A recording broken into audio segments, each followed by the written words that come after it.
मरहूम मुख्तार अंसारी के घर गैर भाजपा दलों के नेताओं का पहुंचने का सिलसिला जारी है। ये नेता मुख्तार अंसारी के शोक संतप्त परिवार से मिलकर अपनी संवेदना जता रहे हैं और मुख्तार अंसारी की बांदा जेल में मौत पर सवाल खड़ा कर भाजपा सरकार को घेरने की कोशिश भी कर रहे हैं।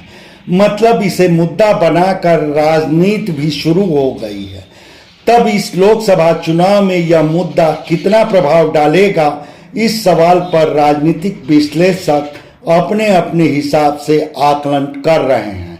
खैर, भले कानून की नज़र में मुख्तार अंसारी गैंगस्टर थे, हत्यारे थे, भले अंडरवर्ल्ड में मुख्तार अंसारी की पहचान माफिया डॉन की थी और भले राजनीति में मुख्तार अंसारी की छवि एक बाहुबली नेता की थी, मगर मुख्तार अंसारी की मौत यह भी अंदाजा करा दी है कि मुसलमानों के लिए वह एक महबूब नेता थे।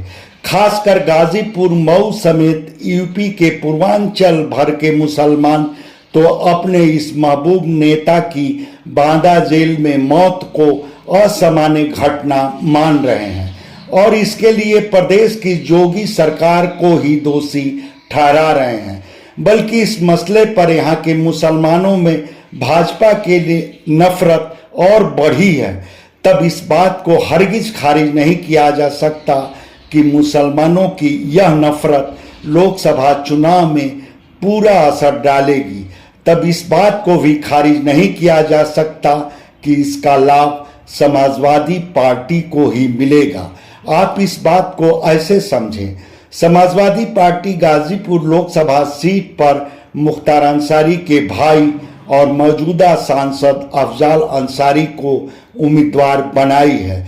शुरू में अफजाल अंसारी की उम्मीदवारी पर गाजीपुर संसदीय क्षेत्र के कुछ मुसलमान मुंह बिचका रहे थे।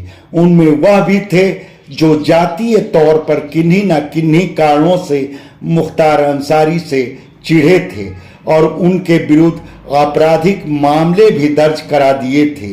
और इन्हीं मुसलमानों का मिजाज भांप कर कुछ अति महत्वाकांक्षी हम मजहबी नेता इस लोकसभा चुनाव में खुद के लिए गुंजाइश तलाशने में जुट गए थे। बल्कि इसके लिए वह बसपा समेत अन्य गैर भाजपा दलों से संपर्क भी साधने लगे थे। मगर मुख्तार अंसारी की अचानक मौत से आम मुसलमानों में उनके लिए उपजी हमदर्दी से उन अति महत्वाकांक्षी हम मजहबी नेताओं का जोश ठंडा पड़ता लग रहा है।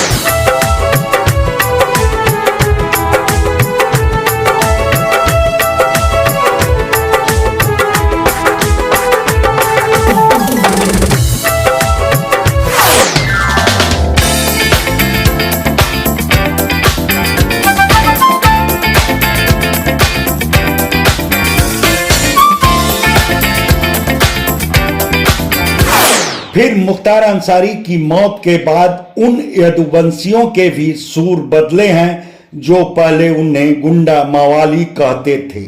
अब वह मरहूम मुख्तार अंसारी को बेचारा कह रहे हैं। यह सबको पता है कि मुसलमान और यदुवंशी समाज समाजवादी पार्टी का कोर वोटर है। मतलब समाजवादी पार्टी की मजबूती MY समीकरणों के ही बूते है। तब शायद ही अब इस लोकसभा चुनाव में गाजीपुर, मऊ समेत पूर्वांचल के अन्य जिलों में समाजवादी पार्टी के MY समीकरण में टूटन की गुंजाइश बने। उस दशा में माना जा सकता है कि भाजपा के लिए यह एक बड़ी चुनौती होगी। वैसे अकेले गाजीपुर के राजनीतिक संदर्भ में देखा जाए तो भाजपा मुख्तार अंसारी की आपराधिक छवि को मुद्दा बनाती रही है। मुख्तार अंसारी के आतंक की बात कह गाजीपुर में अमन चैन कायम करने का वादा करती रही है। खासकर गाजीपुर के मोहम्मदाबाद विधानसभा क्षेत्र में मुख्तार अंसारी के परिवार का दशकों से राजनीतिक दबदबा है और इस दबदबे को चुनौती देने के लिए भाजपा मुख्तार अंसारी के बहाने आतंकवाद का मुद्दा गढ़कर परोसती रही है। मगर अब जबकि मुख्तार अंसारी इस दुनिया को अलविदा कह चुके हैं, तब संभव नहीं लगता कि मोहम्मदाबाद विधानसभा क्षेत्र में भाजपा का आतंकवाद का मुद्दा कारगर होगा, बल्कि यूं कहें कि मोहम्मदाबाद में भाजपा का यह मुद्दा बेमतलब हो जाएगा। धन्यवाद। इस सिलसिले में आप क्या कहेंगे यह हमारे कमेंट बॉक्स में ज़रूर बताएं। आपसे आग्रह है कि हमारे चैनल को लाइक करें, शेयर करें, सब्सक्राइब करें और फेसबुक यूजर हैं तो हमारे पेज को फॉलो करना ना भूलें।